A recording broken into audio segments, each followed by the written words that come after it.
So you've done it 20,000 times today without thinking, or maybe yesterday you did it about 20,000 times without even thinking about it. So why are we talking about it? And what is it that we're talking about? We are talking about your breathing because breathing is one of the most trainable performance variables that most runners never really think about or don't do enough work to try to improve. So today we're going to talk about why it matters, why it's so important for you to train your breathing as a runner, how it can help you, how to do that, and lots of fun techniques to deal with some of the breathing problems like side stitches and those kinds of things along the way. We'll answer mouth breathing versus nose breathing and diaphragmatic breathing, all sorts of fun breathing topics today. So stay tuned. What's up, runners? Welcome back to the show. It's episode number 473. Kevin, we are quickly approaching 500 episodes of this podcast. I know. It feels like we're almost doing a whole episode every week at that rate. It's wild. What do you mean every week? Because that's how often we do podcasts. I know. I missed the reference. Sorry. I was trying to make a joke. It just didn't land very well. I know. Anyway, we're breathing. We're breathing today. All right. Today we're going to talk all about breathing. And this is one of those things that we often take for granted as runners because it's something that we do every single day without thinking about it, both in running and outside of running. And it is an involuntary process, thank goodness, because if it was a voluntary process, there would be a lot less humans in the world. This is an involuntary process, meaning your body just does it without you ever having to think about it. It is automatic. Yeah. Because of that, I'm a little skeptical of this entire episode. I'm just going to tell you that. Ooh, yay. What do Like, you mean skeptical? I appreciate some of the things in it, but so much of this is the correct way to breathe when you're running. At some point, it overcomplicates it because it's an involuntary action. Yeah, I agree. And I think that like anything in running, we can overcomplicate almost all of it, right? And I think that we want to definitely be aware of that. And I think that's great that you brought that up right at the beginning of the episode because we can definitely overcomplicate it and overthink it. And at the same time, it is something that we can train and improve. And I know this firsthand because when I was a new runner, Kevin really helped me with this issue for myself because I was getting a lot of side stitches. I felt like I was always out of breath. My endurance was terrible. And Kevin taught me some cool tricks from his years of just being a runner and all of the coaches and people that have helped him throughout his running career. And he really helped me with a lot of things. And I'm going to be teaching you guys, we are going to be teaching you guys some of those things in this episode because they made a huge difference in how running felt for me. Yeah, I think part of my skepticism comes from the fact that I haven't struggled with things like a side stitch in almost 30-ish years. You don't think you've had one single side stitch in 30 years? Not that I've struggled with. Okay. It's that some of these techniques that I've picked up are now such second nature to me that I don't even think of them as breathing techniques. I just think they become just a whole bunch of tools that I have easy access to. Yes. Which is why I think it's a worthwhile podcast, but at the same time, you can definitely overcomplicate an involuntary process.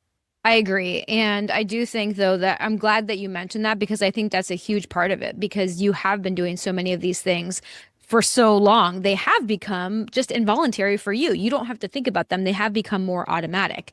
And that's really our goal for all of our listeners as well. All of you listening to this is when you start to learn some of these techniques and you start to practice these techniques, the goal of practice is always to make those things become more automatic. And as they become more automatic, they are going to help you in ways that you don't even realize. And so let's first talk about why your breathing matters so much specifically in running. Obviously, breathing is important. Breathing gets oxygen down to your working muscles. But when you start running, your ventilation rate jumps about 25 times versus when you're at rest. So when you are at rest, you take in about approximately 6 liters of air per minute at rest, and that goes up to 150 liters per minute at a hard effort. Now, this is not easy running. We're talking about a hard effort, but still, that is a huge jump in just the amount of air that you're taking in. And so, when you have a dysfunctional breathing pattern and you're taking in all of this air, you're not using it appropriately. And so the more efficient, even if you can just improve that by a little bit, if you can make your breathing more efficient and you're able to actually extract the oxygen from the air that you're breathing in more effectively, that's going to improve a lot of things in your running. Yeah, it's the trickle down effect. And so you did some looking up and Some background into research. this. And it's the next point that you made that really pulled me in. Yeah. That nearly half of elite endurance athletes have dysfunctional breathing patterns.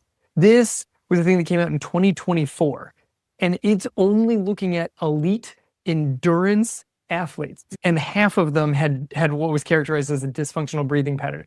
I'm curious what all that entails. That is a dysfunctional pattern. But if you're talking about the best of the best endurance runners are coin toss not breathing correctly, you got to assume that most of your everyday runners have at least room for improvement, we could say. I agree. And it definitely does matter with how they qualify a dysfunctional breathing pattern.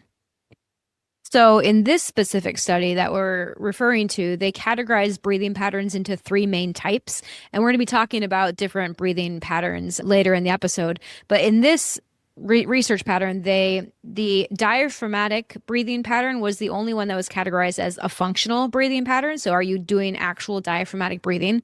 The second category was thoracic breathing, which is when you take a deep breath, your chest and shoulders rise up, and you don't see any of the belly involved in that breath. And then in the third group, which was also categorized as dysfunctional, it was abdominal only, is the way that they characterize it. But basically, you breathe in and expansion of the belly, but you also see chest and shoulders rising up as well. So it's a breath all over the place. And they categorize those last two as dysfunctional breathing patterns. And they found that 44.92% of the elite athletes that they studied, which were all Polish endurance athletes on national teams, were part of the dysfunctional breathing pattern group, whereas the rest of them, so it's that 65% or 55%, were diaphragmatic breathing patterns, more functional. And the diaphragmatic breathing pattern that we're going to describe to you guys in a little bit was shown to have better pulmonary test results, like pulmonary function tests, which is one of the ways there was multiple pulmonary function tests that they did. And they scored better in not all of them, but multiple of those function testing. So they concluded that the diaphragmatic test or the diaphragmatic breathing pattern was more functional, and almost 45% of people, of elite athletes, were not doing that properly. And so that number has to be even higher for recreational athletes, and then even higher for sedentary individuals that don't exercise at all. And kind of the author's conclusion from that is training this breathing pattern could really help. And obviously this individual study did not go into what does that mean. Just because you show a dysfunctional breathing pattern, what does that actually mean? Does that mean that you don't perform as well? Does it mean that you have an increased risk of injury? And this study did not go into that. And that's what future studies they recommended start to investigate.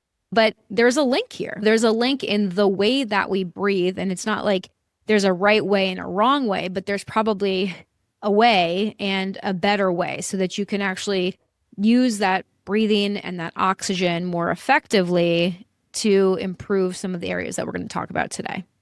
Yeah, like everybody's breathing. We all make it through the day right without, oh shoot, I forgot to breathe and just dropped to the ground and passed out.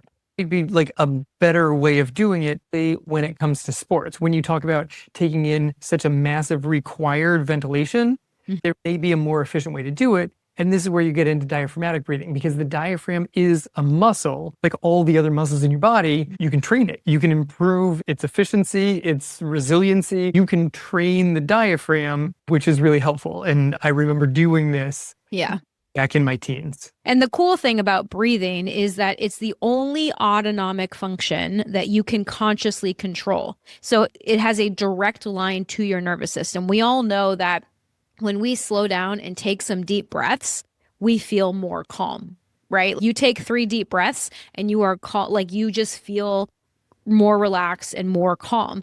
You can use your breathing to slow down things like your heart rate. You can use your breathing to slow down things like when your brain is spiraling out of control. And you can't consciously control your heart rate, right? You can't say heart beat faster, heart beat slower, but you can consciously control your breathing. And then that breathing will have an effect on your heart rate and other things like digestion and all sorts of other bodily processes. And so this is why breathing is so important, because it gives us that direct line to helping to control our nervous system. Wouldn't it be cool if we could control other autonomic functions? I feel like that would be way too much to think about, though. But like If you just maybe had to think about how to speed up your heart, speed it up, slow it down, that just would take all of your brain power. no, they'd be running in the background. If you Yeah. start running faster, you're naturally going to breathe faster. You can think about it and affect it. That's why it's so cool. But like, digestion would just be happening. But if you consciously thought about it, you could speed up your digestion. It would be cool. And there are things that are starting to look at those types of things through indirect lenses of different types of music that improve digestion or that improve heart rate or those kinds of things. But it's not just a conscious control that you can, like a switch that you can turn on and turn off. I know, it'd just be cool. I know. So your breathing then affects your performance. It affects your perceived effort level on your runs. It affects your recovery and your anxiety during hard efforts, during easy runs. It affects everything that you do as a runner, and then especially things that you do in your daily life too. Because if you think about it, when you get nervous or when you get anxious in daily life outside of running, what happens to your breathing? Do you tend to breathe more shallow? Do you tend to breathe more through your chest? That's typically what happens to most people. I would say that I've noticed that in myself. Like when you get nervous, your breathing starts to speed up. It tends to be more in your chest. You don't have those deep diaphragmatic types of breaths. A lot of people, they'll start to hyperventilate when they get nervous or when they start to feel anxiety or panic come on, and they take very deep, rapid, shallow breaths, and that can lead to lightheadedness, and that can lead to all sorts of issues, right? And so controlling our breathing makes a big difference, both in the way that we feel during running, in our performance, and also the way that we feel in our everyday life. Yeah, so we've got several things that could go wrong, and some of them as a coach, I've seen more often than others, but there's a bunch of different things that can go wrong. Usually to me, there's two things, and one we'll talk about a lot more in depth in a second, the side stitch. But the other one is people who just seem out of breath. They're running nice and slow and comfortable. I've convinced them that you should just go comfortably, and they come and they're panting, or they're like, I just can't catch my breath. I'm like, let me see you just run for a little bit. And they're just jogging along, but they can't take in any air. And that's generally going to be some sort of, I don't know, dysfunctional breathing. They're usually breathing too shallow. They're breathing just in their throat. You know, it's chest breathing instead of deep breathing, but they're almost just, I need to get in more air in order to just keep inhaling. They're taking these rapid in and out breaths, and it never actually gets to lungs. So the oxygen can actually get into their bloodstream. So they just can't. Yeah, so getting out of breath is obviously a very visible one. Another one is decreased endurance. You just start wearing out and feeling tired before you feel like you quote unquote should. And when that happens, if you don't have a efficient and functional breathing pattern, your respiratory muscles just tend to fatigue, because your respiratory muscles, your breathing muscles, are muscles just like any other muscle, and they have a certain level of endurance, and they tend to fatigue. And that's one of the reasons that you start to feel tired, because all of your muscles, even the muscles that help to control your breathing, need blood and need oxygen. And so as your respiratory muscles fatigue, that redirects the blood away from your working legs, because your breathing's more important. Your body knows that it's not going to make it far without breathing. So those respiratory muscles are going to take priority over your working legs, because your body knows that, oh, you don't have to run this fast. You can slow down your running. You can walk. We can't not breathe. So we're going to make sure we prioritize and make sure that those respiratory muscles get enough blood and enough oxygen first. Yeah, 100%. That's, your body will always move towards survival over running the quote unquote correct pace for this race. Yeah, they don't care. No, if your body's Does not like, care. "Oh, we're going to live," is actually what we're choosing on this one here. Yeah. Another big one is people that just carry themselves super tense through all their breathing. And this, you got to be careful, as we keep talking about all these different techniques. if you're overthink breathing, a lot of people then tend to carry that as tension in their jaw or neck or shoulders. They're trying to hold everything just so perfect that it just carries all of this tension, which then actually just prevents any of the movement inside of your ribs where they're supposed to actually go, because all of your muscles are just so tight. And then because the muscles are so tight, you can't deep breath, which then makes you feel like you're out of breath. So then you tighten up even more. It's vicious. It's a vicious cycle. And then, of course, the another one would be that you're not as fast as you want, because if you don't have a functional, efficient, effective breathing pattern, if it's more random or if it's asymmetric, those breathing patterns can place uneven stress on the body. And so you're not going to be able to go as fast as you want. Think about a lot of times, what is it, patting your head and rubbing your stomach or vice versa. Like when you're doing random things and trying to coordinate things and your body's not coordinated properly, that takes a lot more effort and a lot more energy versus when you operate in a symmetrical and coordinated way, then your body can actually use the energy more effectively to help you go faster versus just trying to keep everything coordinated. Yeah, the asymmetric versus symmetric breathing is an interesting one we're going to dive into a little bit more later. But Yeah. before we get there, it's my favorite topic, side stitches. Yes, and we definitely need to go into a little bit more detail because this is one area that a lot of runners have issues, especially newer runners or especially runners that are trying to increase their endurance or the length of their run or the speed of their run. We've got cross country season coming up now. We're supposed to have our first practice today. Being South Florida in August, we decided to have thunderstorms and lightning right at the time that we were supposed to have practice. And so we ended up having to cancel, unfortunately. But we know that this is one of the big issues that we deal with most of our freshman runners every single year, and some of our returners as well that haven't been running over the summer like they were supposed to. But I've side been running since stitches, last October. yeah, so side stitches are definitely a big issue that a lot of runners deal with, and we want to help you with those. So, Kevin, tell me about your side stitches because this is one of the areas that you really helped me with for sure. So my main exposure to side stitches when I started running, I was fine at first. When I went out, I ran with my dad and we had like this path that we went on and I was fine. And then I started going to cross country practice with the team. And over the summer, that involves running up and down a hill. It's a loop. You have to like essentially climb a big hill and then go down. And I was fine to start and I was fine going up the hill and I would always get a side stitch going down.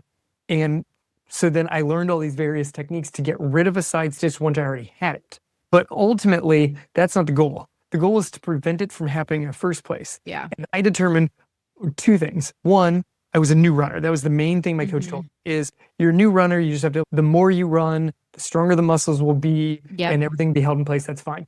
And two, it wasn't until one of the like veteran runners on the team watched me run downhill and he said, "Oh, you hold your breath on the downhills."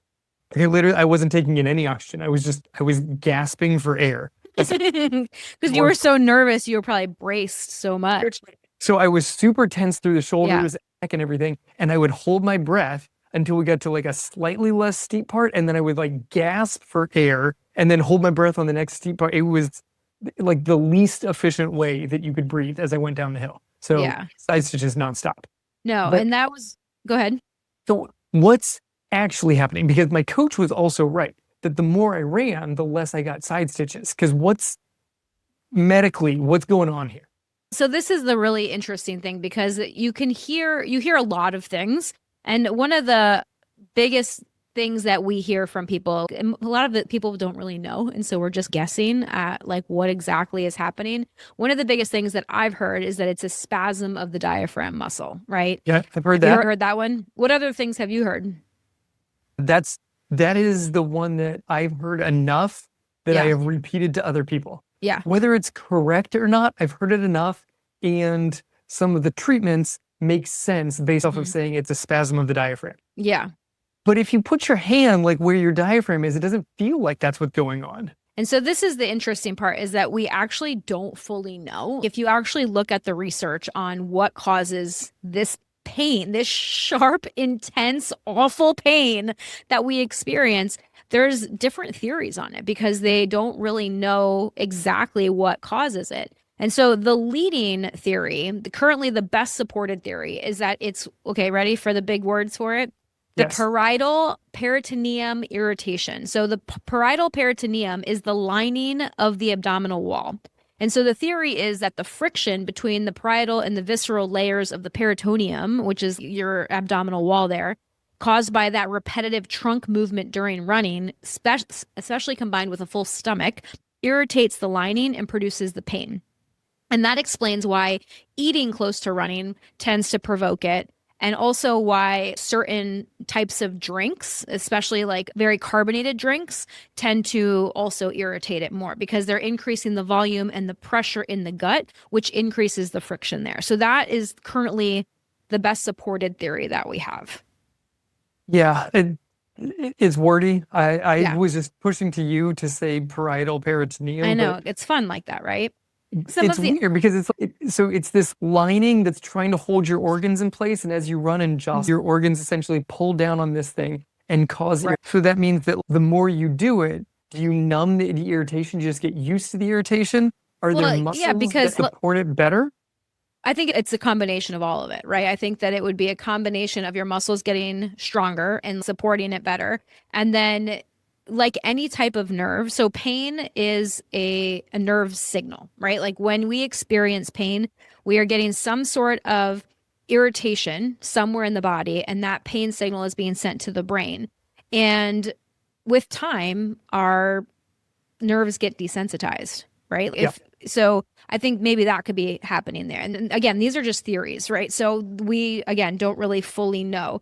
Another theory is visceral ligament stress, which the viscera are your internal organs. And so the liver side stitches tend to be more on the right because of the liver, because the liver is the biggest organs and that's how it's suspended from the diaphragm by ligaments.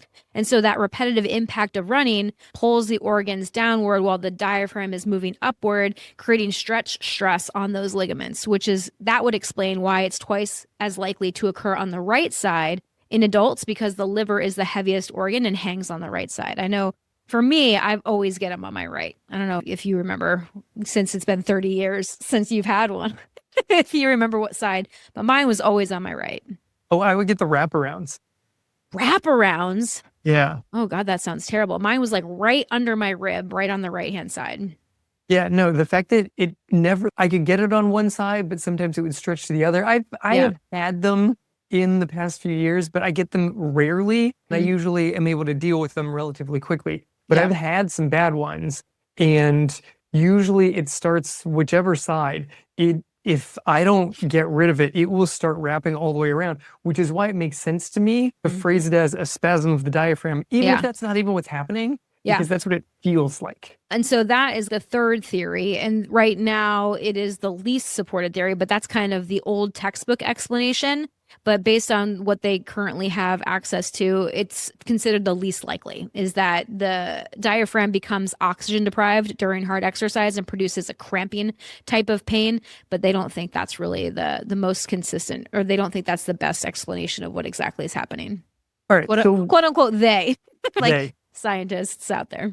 yeah, big side So stitch. yeah, so the best supported theory right now is that it's an irritation of the abdominal lining based on that repetitive movement. So, I mean, Okay, so regardless of regardless, what do we do? what do we do? Yeah, exactly. Because it's fun to know why things are happening, but ultimately we need to know what to do about it and how to fix it, right? And so Kevin said side stitches tend to go away with time and experience. And this is what one of the big things we tell our runners. Sorry, you're just going to have to figure out how to run through it right now. And this is the other thing that I often tell our runners too. Especially when we get new runners, we don't like to run through pain unless it's a side stitch because there are certain types of pain. If there is any sort of sharp shooting type of pain, you guys need to stop running and come talk to me so that I know, unless it's a side stitch, because there's a sharp shooting pain right under your rib, makes it hard to breathe. It feels like someone is literally stabbing you with a knife. You can try to keep running through it because there won't be long-term damage done, right? When it's a different type of injury, say you get that sharp shooting pain in a calf muscle and you try to keep running through it, you could do further damage to that muscle. But if you are trying to run through a side stitch, sometimes that's the best way to do it. You just kind of got to get through it because especially if you're in a race, right? Especially if you're in a race, there's not much that you can do. And so the best way that we can do it is trying to prevent it. And the best ways to prevent it is to make sure that you have space between eating and running. So especially if you're a newer runner, you want to make sure that you're eating 1.5 to 2 hours before your run, because eating too close to the run can definitely tend to put you at higher risk for a side stitch. If you start off too fast and don't let your body warm up, that's going to put you at higher risk for a side stitch. If you are doing very shallow chest breathing, that's going to put you at higher risk. So learning to breathe properly, like what we're going to be talking about later in the episode, that's going to help you with side stitch. And then also just getting stronger, running more, improving your endurance, and improving your core stability. Because if you can improve the strength and your abdominal muscles and your core and your trunk muscles, they can just help support that area better. And so there's going to be less jostling, less things, shaking around where we don't want them. And core stability work is going to help kind of more long term. But Kevin, why don't you tell everybody what to do if you're in the middle of a run and you start to get one of these very mean, painful little things happening? Because you taught me all of these techniques when I was a new runner. Okay, so you got options. The easiest is to walk. Yeah. It's not necessarily the most optimal depending on what it is that you're doing, but if you walk, that pain will subside almost immediately. So I would suggest walking if you can. Obviously, if you're in a race, you're not going to want to walk, but walking and then combining that walk with these other techniques that Kevin's going to tell you about. Because some of the techniques work, but they're easier to do if you're walking. Or if you simply slow down and you try and continue to run, but then you try the techniques. Yeah. Okay, so a big one, belly breathing, over-exaggerated. I don't want to say abdominal breathing because the study said that was dysfunctional. Yeah. But breathing where you literally on every breath, you like push your stomach out. Super exaggerated. I want to take a deep breath, ideally through my nose, and push my stomach out as I do it. So diaphragmatic and 360-degree breathing, which we're going to talk about in the next section. That's what you're going to want to try to do. Yep. And then the one that has worked, hit or miss, you can take a finger or two and jam it into the exact spot that you're feeling the excruciating pain. Yeah. That one sometimes works, sometimes doesn't.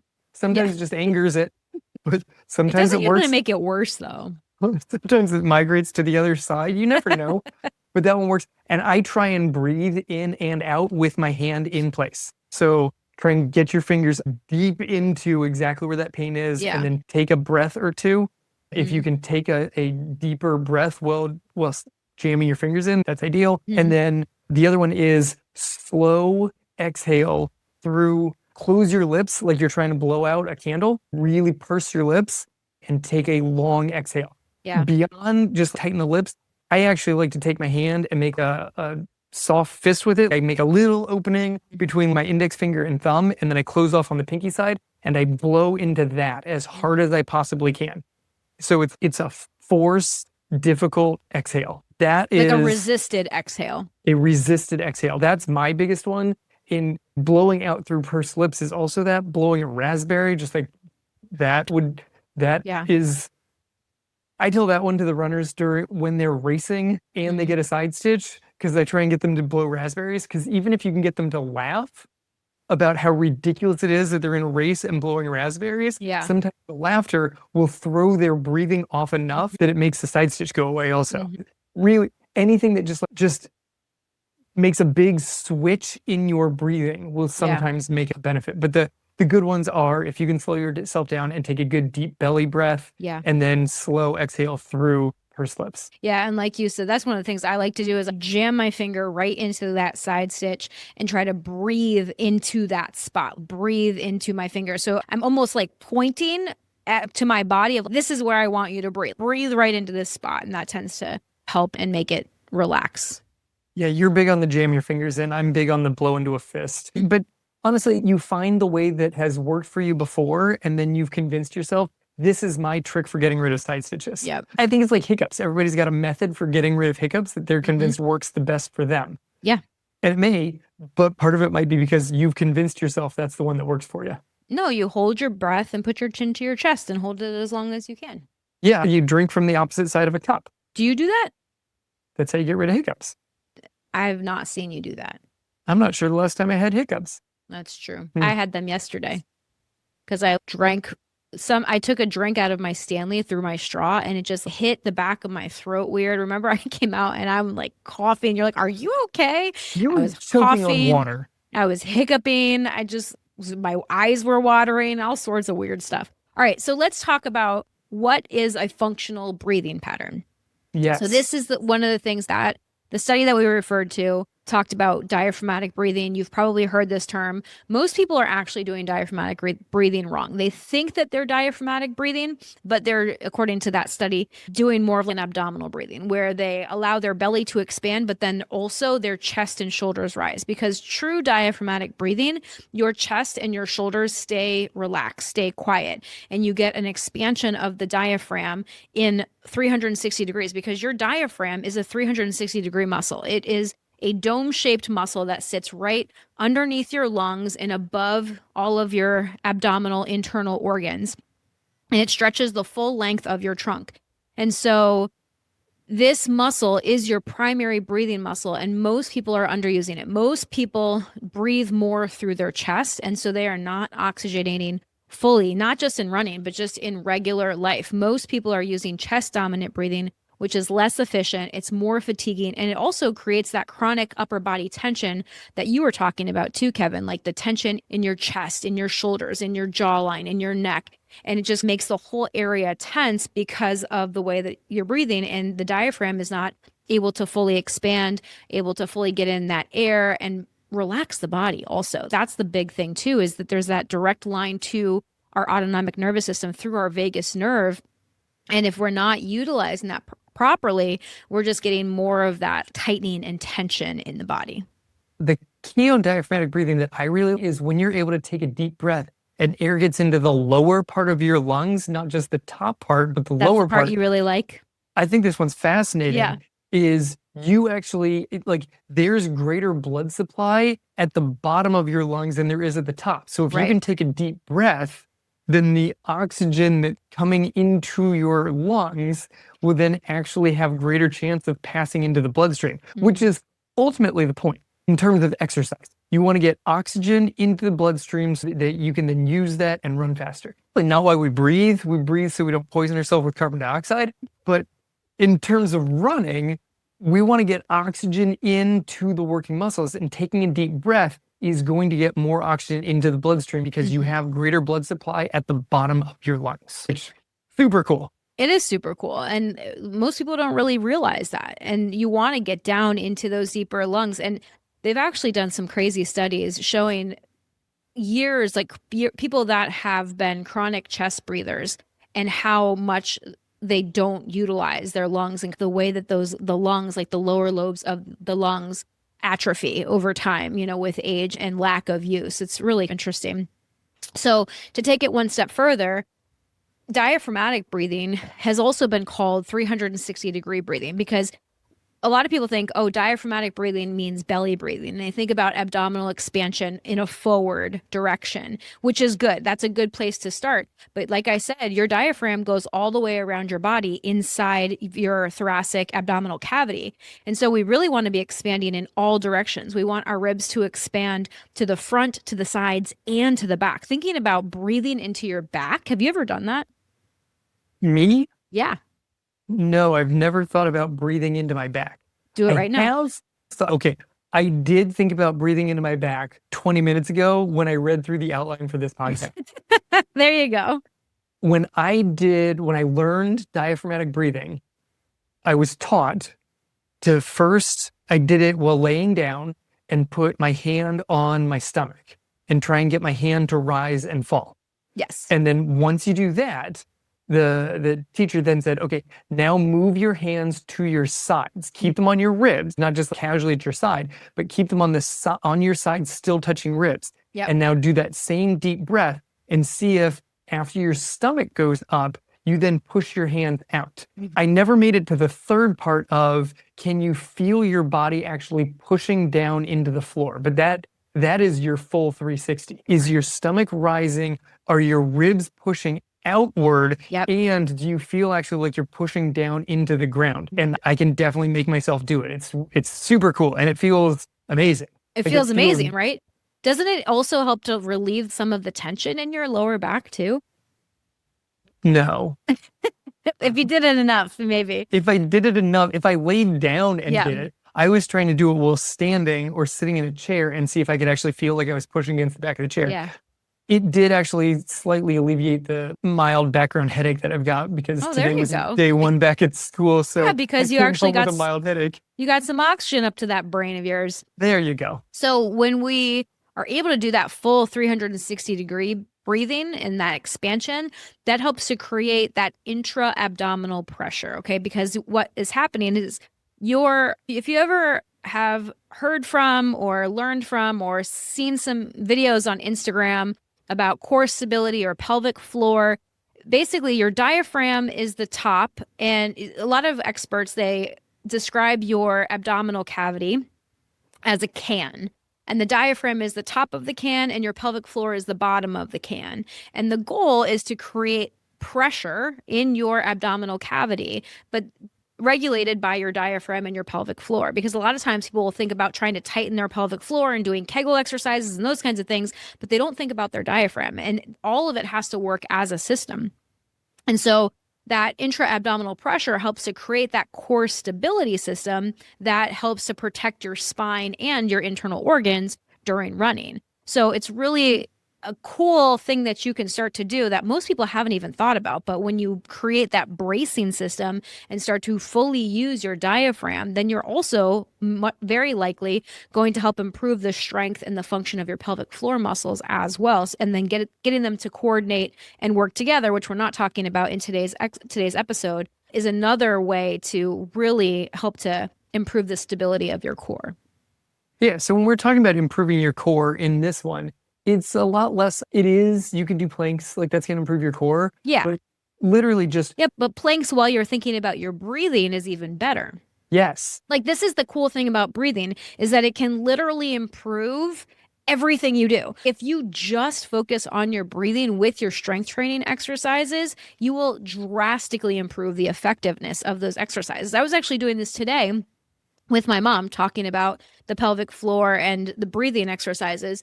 So one of the exercises that I was doing today in my strength session was bridge abduction while focusing on my breath. And so I had a resistance band around my knees, and I bridged up, and then I separated my knees, pulling against that band. And as I abducted my legs and pulled against the band, stretched the band out, I focused on fully exhaling. And with that full exhale, I really focus on activating the muscles in my lower abdominal region. So my lower ab muscles with that full exhale, and then inhaling as the legs came back together, exhaling as I push them apart, inhaling as they come back together. And just that focus on the breath and that like core lower abdominal activation made the exercise harder and so much more effective. Yeah, because then you can turn almost any exercise that you're doing, strength training, into abdominal work also. If you just like, why not? Seems efficient. Seems like a good idea. The same as you can improve your breathing as you're running. If you're going to head out for an hour-long run, you don't want to think about it for an hour of your run. It drives you nuts. So, sure, you could put breathing into your strength training from time to time. I wouldn't necessarily go over the top and think about it all the time. No, and we're going to talk about that later in the episode of like how to actually incorporate all of this. Yeah, 100%. But I really like to put breathing into mobility exercises because I think that mobility. Is super helpful. Yeah, breathing makes mobility exercises way more effective. Part of that is because you are then utilizing the parasympathetic nervous system to actually help your body relax, help the muscles stop being defensive. Because a lot of times when we try to do mobility exercises, your body tenses up to try to protect you. And using that slow, controlled diaphragmatic breathing, again, helps to relax the nervous system, helps to relax that muscle tension and make those mobility exercises more effective. Excellent. All right, let's move ourselves along and come to another, I'm going to say controversial breathing topic. Yes, it's definitely one of the big questions that we get pretty much every year from one of our runners. Yeah, I've got a take on it, but nose breathing versus mouth breathing. Kevin, what is your take? Breathe. Yeah. This is definitely one of those circumstances where I think people overcomplicate it. I think that this is one of those areas where there is a quote unquote ideal way to breathe, and we're going to give you some of the reasons for that. But ultimately, you need to get air in, and that pattern is going to change based on the intensity that you're running as well, and that's okay. That pattern may also change based off of the anatomy of your nose. Yes, very true. So There's nothing wrong with you if you can't nose breathe while you're running. 100%. So yeah, is it better to breathe through your nose? If you're easy running, you should be able to breathe through your nose. It's great. It filters the air, warms the air, humidifies the air. Everything about nose breathing is fantastic. There's a reason why you can probably go online and buy $100 mouth tape that people sleep now where they look like hostages. It's terrible. Why is that $100? That's ridiculous. But there are some benefits to nose breathing. But if you go out for a run and you're like, as soon as I go above a walk, I have to breathe through my mouth. Yeah. That's okay. Maybe you're just perpetually a little bit congested. Maybe the way that your nose works, it's just a little bit tighter vessels than it is in other people. There is nothing wrong if you have to breathe through your mouth. So it's fine. That's my general take. Is nasal breathing better? Sure. The kids on our cross country team that try and race a 5K breathing through their nose make me want to tear my hair out. I know. We had to have that conversation with one of our young runners last year. And she was very upset because she couldn't breathe through her nose. And we told her, just breathe. And it just relieved so much pressure. She was putting so much pressure on herself. She thought she was doing it wrong. And you so figure out how to breathe through your ears also. Whatever you can get the air in. Yeah. Do it. Yeah. Yes. And so is nose breathing better than mouth breathing? In theory, there are more benefits because of the things that Kevin said, right? It filters the air, it warms the air, it humidifies the air, it produces nitric oxide, which is a vasodilator. That means your blood vessels get wider and that improves blood flow.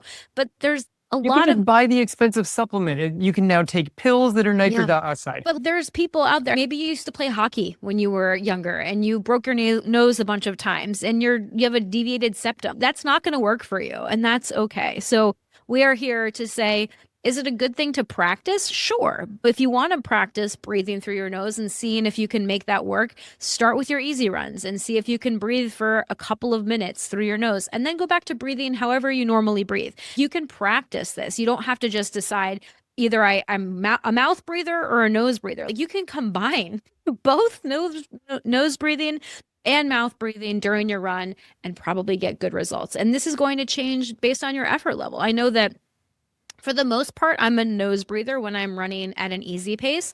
But when I'm running at higher intensity, or if I'm talking during a run, I tend to breathe through my mouth also. I do both, and that's okay. Yeah, I just always breathe through my mouth. Yeah, always? Oh, yeah.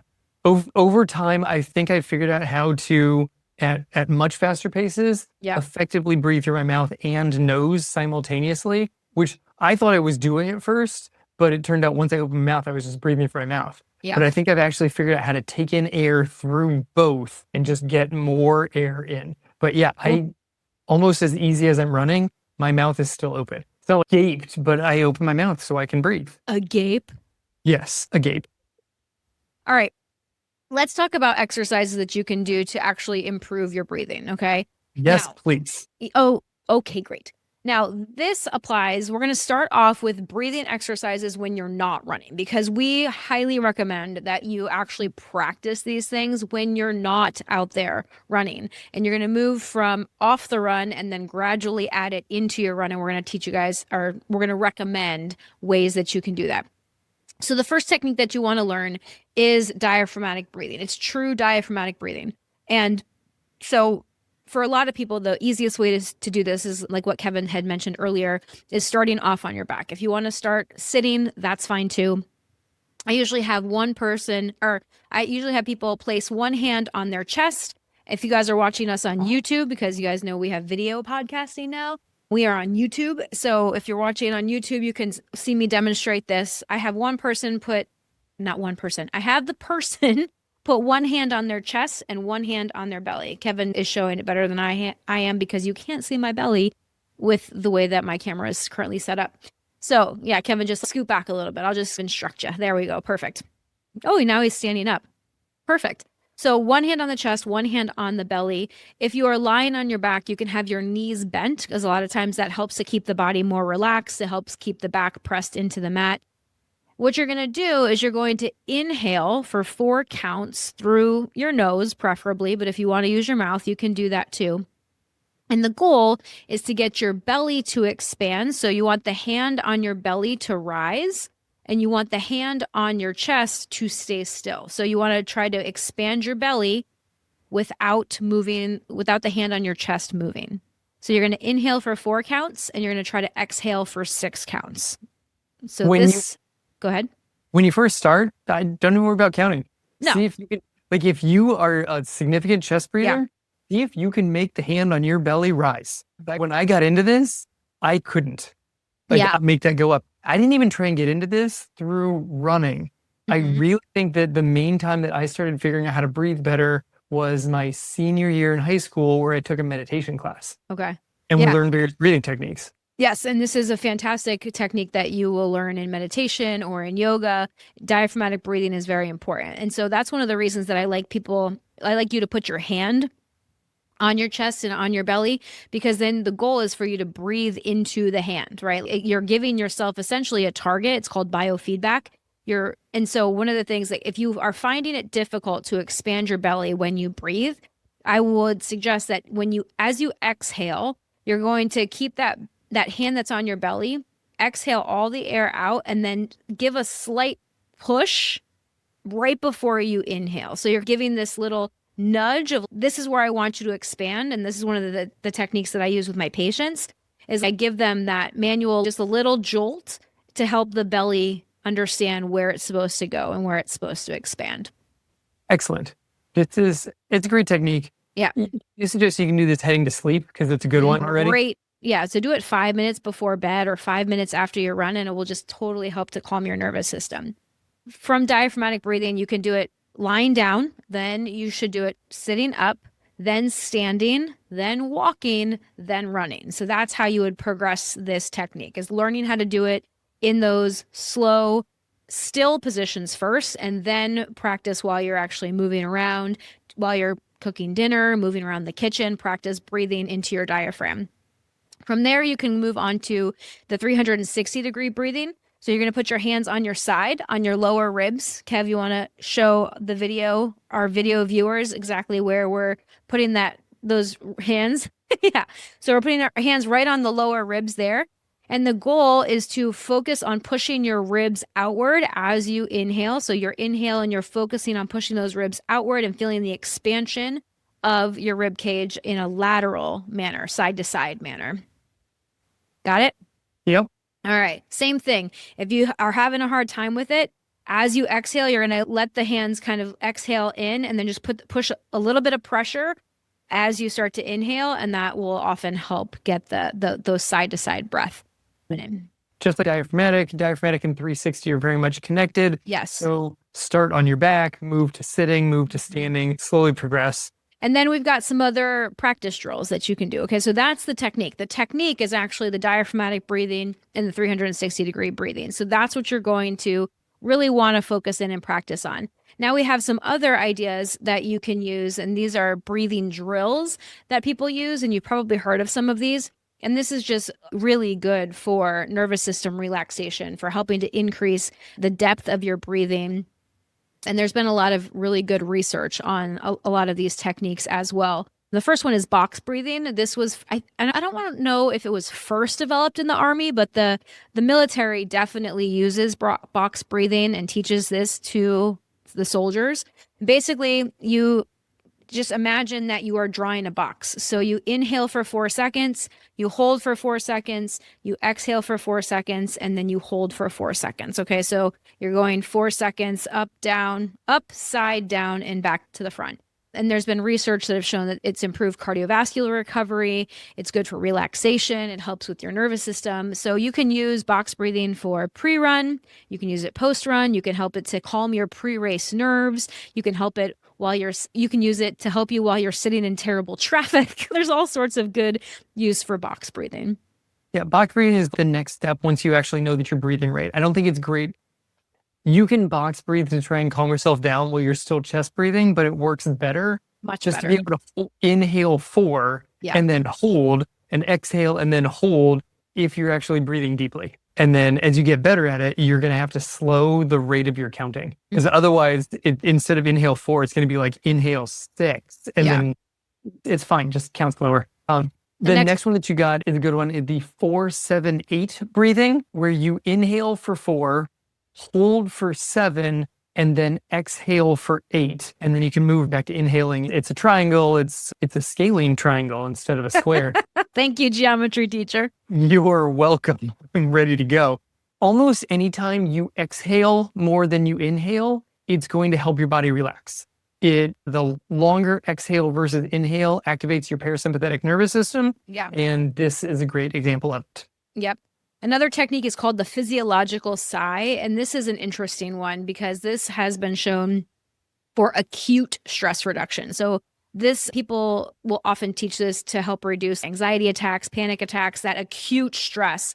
The physiological sigh is basically taking a double inhale through your nose. So you breathe in and then you sniff in again, and then a long, slow exhale through your mouth. Okay. So it's like you breathe in and then you do one more breath. And then, I don't know if you guys can hear me on the recording as I did that because sometimes Zoom has a really good audio filter. So long, deep breath in, and then that extra sniff in, and then a long, slow exhale through the mouth. So that's really great for any sort of panic. If you're starting to panic during your run, if you're having some starting line anxiety or any moment that you need that immediate reset, that's a really good technique. Yeah, this one's good for immediate anxiety. The next one is a pursed lip exhale, which honestly is a good practice for if you get a side stitch during your run. Yeah. Because what you're doing is inhaling normally and then making your mouth pretty small and then slowly breathing out through your mouth. So this one, when it's mouth breathing, you can breathe in with your nose and then slowly breathe out through pursed lips. Breathe in with your mouth if you want. But the key here is pursed lips on the exhale. Yeah. So we would highly recommend that you guys try this out when you're not running first. Again, the progression is from lying down to sitting to standing to walking and moving around to running. Now, what do you actually do when you're running? So the number one key is to not change everything at once. It's not, okay, today I'm going to go out and I'm going to nose breathe through this entire run and I'm going to use my diaphragm the whole time. That is not going to go well. That's going to take your easy run and make it not easy anymore, right? So going to make it anxious. It's going to make it very anxious. It's going to make it so much concentration to be involved in that. So the first week or so that you want to do this, I would suggest just observing what you currently do. Just go out as you run and pay attention to your breathing. Do you tend to breathe faster or slower? Do you tend to breathe more through your chest or through your belly, through your nose or through your mouth? Just being an observer and bringing awareness and attention to that is going to be a huge help just to see where you currently are. And then we're going to start to pick one thing at a time that we want to address. So after a couple weeks where you've started to observe your breathing, and honestly, bring some music with you, bring our podcast with you if you're doing this on a run, because otherwise you're going to spend the entire run continuously checking in on your breathing. Check in and then tune out and then check back in and be like, did my breathing change? I'm 15 minutes into the run. Now what happened? Oh, I normally get a side stitch after 30 minutes. Check in at that point and see what's happening to your breathing from the beginning to the end. Don't just concentrate on your breath the entire time. You'll drive yourself nuts. That will be terrible. After a couple weeks, the thing that we would suggest to start with is try nasal breathing at the beginning of an easy run. Like maybe the opening 10 minutes and see how that goes. And if it's feeling great, you can expand, but call that the goal. And we're going to try and breathe through my nose for about 10 minutes and see how it feels. Or try to do more diaphragmatic breathing. Try to get that belly to expand more. If you notice that you are doing a lot of chest breathing, try to get out of your chest and allow your belly and your rib cage to expand more on your run. But just pick one thing. That's really the goal. And don't focus on that thing throughout the entire run. Focus on it for a couple of minutes. If you're listening to music, do it for one song and then go back to the normal way that you breathe. And the more that you do this, as you continue to practice this, you'll just find that your body's going to start to naturally fall into those patterns. But it takes time to, if you've been chest breathing and mouth breathing for 20 years, don't think that with a couple of runs, you're going to suddenly be a nasal diaphragmatic breather. It's going to take some time and practice because, again, it's an automatic involuntary reaction. Like a lot of people just breathe without even thinking about it. So now you're starting to bring some conscious control to it, which is great. It's just going to take some time to practice. So diaphragmatic breathing would be one of the first things to bring in. The other thing that I really like, and Kevin taught me this when I was a new runner and I was like, did not have my breathing under control at all, is a technique called rhythmic breathing. And you love this one. Oh, I love this one. Did you ever do this one? You're the one that taught it to me originally. Yeah, I briefly did this. Drove when myself you were like nuts. really young, right? Yes, drove myself nuts and stopped doing it. I feel like my dad may have taught me this one. He may have picked this one up from somebody at the gym because I was complaining about side stitches, so he probably figured something out and passed it on to me. I was not a fan of it because it just took too much focus. And then eventually I just strengthened the muscles in my abs and improve diaphragmatic breathing and don't really get as much side stitches. You like this one. You also like to do this one even if you don't have side stitches though. I don't do it anymore. Sometimes I do. Sometimes I just check in with myself and see where I am, but it's not like I'm focused on it a lot anymore. But as a new runner, it was something that really helped me. And so basically the idea is that you keep a steady rhythm with your inhale and your exhale throughout the course of your run. So what Kevin taught me was a 4-4 breathing pattern. So inhaling for 4 steps and exhaling for 4 steps. And if that seems too difficult, then you do 3. So inhale for 3, exhale for 3. There's some research that says a 3-2 rhythmic pattern is best, where you inhale left, left, and you exhale right, left. So there's lots of different ways that you can do this, but using some sort of rhythm and pattern so that you have a consistent inhale and exhale ratio can be very helpful for a lot of runners. It helps, I think, earlier runners, especially if you're getting into the habit of perpetually getting tight stitch. I think that the rhythm helps.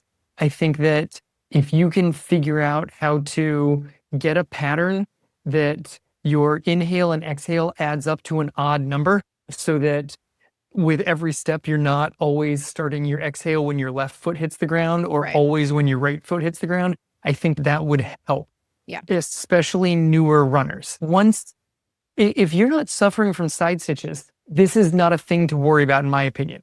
I think that the rhythmic breathing, regardless, 3-3s, 4-4s, 3-2s, whatever your pattern that works for you is a good one. It's a just nice rhythmic breathing. I think that it helps running become very meditative. You can just kind of lose yourself in the flow. I've done it so much that I can now just lose myself in the flow. This is like people that they get into meditation. At first, they need a nice guided meditation to help take them. And eventually, you just breathe for a little bit and you really found a peaceful place. Yeah. I think the same thing applies with running. Yeah, I definitely agree.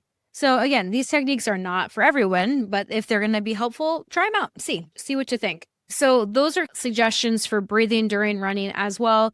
And ultimately, the biggest thing that we want you guys to take away from this episode is that breathing is something that you can control and it's something that you can train. And your diaphragm is a muscle that you can train like any other muscle in the body. And so doing some diaphragmatic training while you're not running, just like you strength train when you're not running, right? Doing calf raises to strengthen your calf muscles so that you don't get calf cramps or an Achilles issues is important. And so is doing diaphragmatic 360-degree breathing to help train your diaphragm to be stronger and to bring that oxygen down into the lower lobes of your lungs so that you can get more oxygen in, get to the working muscles. There's so many benefits. And you're also going to feel a lot more relaxed and more calm because you're going to be breathing deeper. And that's going to be good for every area of your life as well. Yeah, and it's easier than strength training. You don't have to get into exercise gear. You can literally do this while laying in bed. While laying in bed.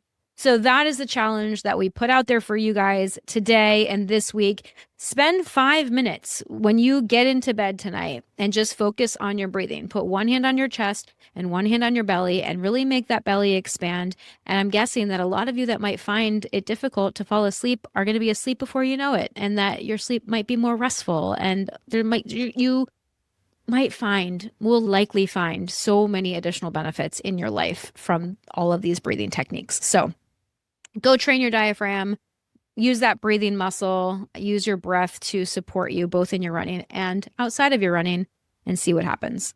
Any other things you want to add, Kev? No, I think we've covered every possible angle of breathing. Wrapping it up. All right, guys. If you found this episode helpful, please leave us a review, share it with a friend, support the podcast in some way. We produce this podcast for you guys every single week for free.